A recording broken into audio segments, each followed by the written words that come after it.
What's up, guys? This is Jules, and this is just going to be an update to the build that we already released for Stam Nightblade.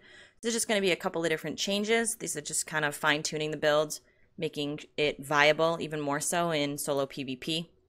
So a couple of things that we changed. I switched out of 5-1-1 and I went with 7 medium. I think that the passives from medium are just too good, especially in terms of roll dodge reduced by another 8% and 6% movement speed, as well as another 8% stam recovery, 4% cost reduction. I think the medium armor passives are just too good to pass up, especially for max stats, which are not really very useful on a Stam Nightblade. You are going to have a little bit lower health, a little bit lower magicka and stam as well. As you can see, we're at 29 now. I know that is kind of a scary number to people. Usually people like to be at 30k. I'm kind of like that myself, but it just performs a little bit better. If you feel more comfortable with the max stats, then you can still go with a 5-1-1, but I think that the 7 medium is going to be better. We also changed the 1 Kenna, 1 Veli, or the 1 Kenna, 1 blood spawn for just the full blood spawn. Couple reasons we did this. Still going to get the stam recovery from this, but we're also going to get the ultimates and the resistances. As you can see on Nightblade, our resistances are pretty low. We're sitting at 16k. This additional 6.5k is going to give us a lot of survivability in Cyrodiil without having to spec into heavy armor. The heavy armor build is viable if that's your playstyle, and so is the medium, but this kind of fits a little bit better with my playstyle.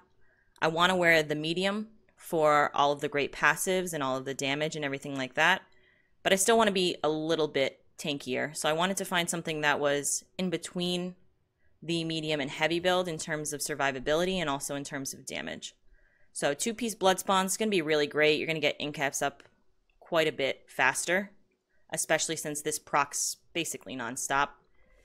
Like I said, you're going to take a hit in terms of max stats, but I haven't really noticed it be an issue. Sustain is still great. Your sustain is still going to be at 26. Magicka is going to be 13. Weapon damage is going to be 35 unbuffed, or buffed with only major brutality. And then your weapon damage enchant is going to bring you back up to 4k. So it's not really a huge loss in damage. The other thing that we changed is we were running a Maelstrom bow. Instead of running a Maelstrom bow with the poisons, I think it's better to run an empty bow. That way you can put a weapon damage enchant on the back bar. It's going to give you another 350 weapon damage that is going to carry over to your front bar, which is great. As you can see, it goes up to 4k on both bars. The big difference with this is just a little bit more weapon damage. I still am going with the Nirnhoned or Powered. They're so close that it's hard to even tell, but I did go with Nirnhoned. I went with Nirnhoned and more of like a heal back bar for one reason. I know that Infused is going to be better in terms of damage. You're going to have like another 100 on this enchant. It's going to be like 450, which is great.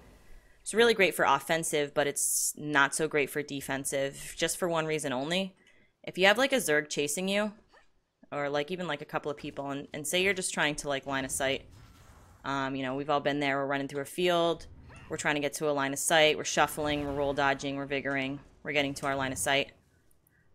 The chances of you turning around when you're doing that and light attacking to get your weapon damage is pretty low. So your heals are going to be worse than they could be when basically you need them to be at their best, because you obviously need your best heals when you're trying to retreat, because you're trying to retreat because you're not in a great spot, or you know, you're taking too much pressure or something like that.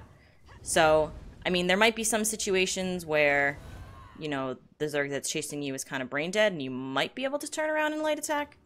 But I'd say probably 95% of the time you are going to just keep going. So, like I said, you're going to be getting nothing from your Infused in that situation, and you will be getting something from Powered or Nirnhoned. So that's why I run that on the back bar.